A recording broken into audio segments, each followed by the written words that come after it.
去推翻这个中共的体制。 Ce sont environ 2000 personnes qui ont participé à la veillée organisée mardi par la New School for Democracy et d'autres groupes de protection des droits de l'homme pour rendre hommage aux victimes de la répression sanglante du mouvement étudiant pro-démocratie survenu entre le 15 avril et le 3 juin 1989 sur la place Tiananmen à Pékin mais aussi dans le reste de la Chine.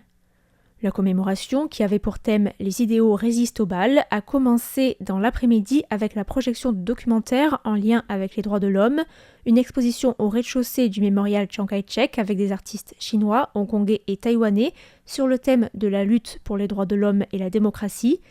Il y avait également des stands de différentes associations qui participaient à l'événement, comme par exemple l'Union pour l'abolition de la peine de mort ou encore la Fondation Chen Wenchun.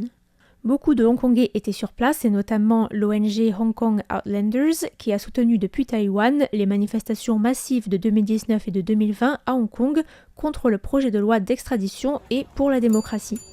Car depuis l'entrée en vigueur de la loi sur la sécurité nationale à Hong Kong, toute commémoration du massacre de Tiananmen est interdite dans la région administrative spéciale.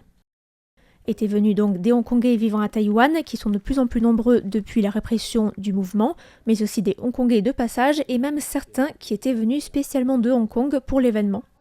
Et bien évidemment, les Taïwanais de toute génération étaient également au rendez-vous pour disposer des petites bougies électriques sur les chiffres imprimés en grand sur une bannière pour symboliser la date du massacre de la place Tiananmen.